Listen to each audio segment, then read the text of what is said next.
Pred rokmi som natočil krátke video o potápaní s fľašami zavesenými vedľa tela. Tomu štýlu sa hovorí side mount diving. Bolo to také garážové video pre môjho kamaráta Petra.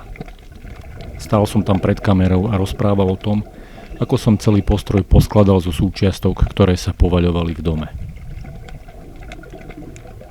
Videu chýbalo to najhlavnejšie, nejaké zábery pod vodou. Väčšinou, keď ľudia počujú o side mount diving, predstavia si jaskinného potápača s prilbou na hlave a s množstvom svetiel a navijákov, ako sa prediera chodbami, do ktorých by sa s fľašami na chrbte nezmestil. Pre mňa je side mount niekde na opačnom konci škály zložitosti. Niečo ako šnorchlovanie na steroidoch. Predstavte si to asi tak, že sa vyvážite, ako keby ste sa išli potápať na nádych, zavesíte si jednu fľašu pod rameno a šup do vody.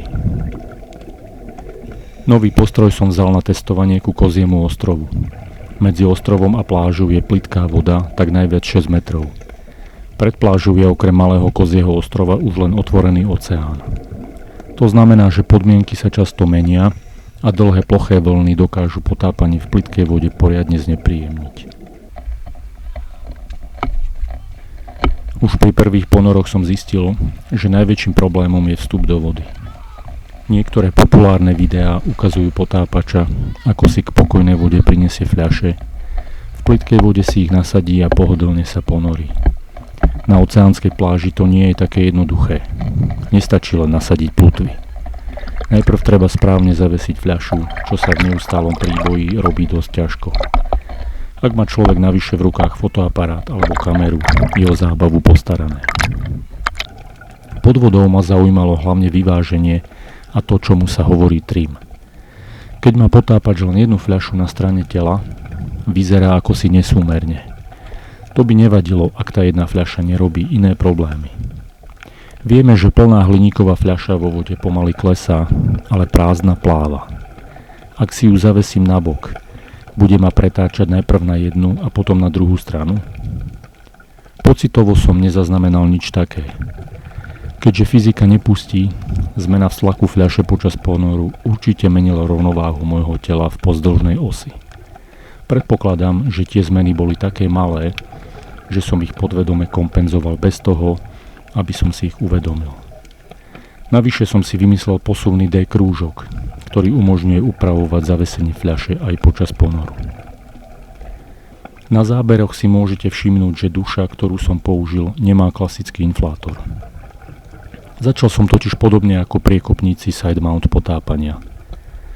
Použil som klasický mäkký vák na vodu s tenkou hadičkou, cez ktorú sa normálne tá voda pije. Ja cez ňu nafúkujem a odpúšťam vák a tak kompenzujem zmeny v tlaku. Ide to veľmi dobre. Jedinou nevýhodou je, že pri nafúkovaní musím vyberať regulátor z úst.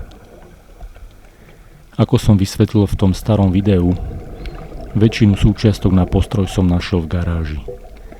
Keďže spájanie popruhov v krížovej oblasti vyzeralo dosť chaoticky, poprosil som syna Adama, aby mi na 3D tlačiarni vytlačil poriadnu krížovú platničku. Odvtedy je postroj bez problémov. Veľmi mi na ňom vyhovuje to, že väčšinu závažia si naskladám na chrbát, takže mi nohy nepadajú a bez problémov udržiavam horizontálnu polohu. Regulátor som použil v dvoch konfiguráciách, s obidvomi som spokojný. Najprv som použil tzv. Octopus hadicu, neskôr som si kúpil klbovú spojku a vrátil som sa k normálnej hadici. Podobne to bolo aj s manometrom. Použil som dve konfigurácie, obidve fungovali bez problémov. Začal som s normálnou dĺžkou hadice. Ohol som ju do tvaru U, takže sa manometer vrátil k regulátoru. Na dvoch miestach som hadicu zastrčil pod gumové pásy nasadené na fľaši. Neskôr som našiel v zásobách krátku hadicu určenú pre postupové fľaše. Túto hadicu som už nemusel fixovať. Po nejakom čase som side mount konfiguráciu prestal používať, napriek tomu, že je pod vodou veľmi pohodlná. Hlavný dôvod som už spomenul. Je to vstup do vody. Často sa potápam z brehu, hlavne vtedy, keď idem do vody sám.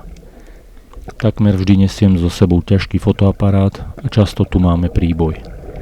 Preto je pre mňa jednoduchšie, keď nesiem fľašu na chrbte a v príboji si len rýchlo nasadím plutvy. Postroj som nerozobral. Čaká na časy, keď opäť zatúžim po pocite voľnosti, po šnorchlovaní na steroidoch.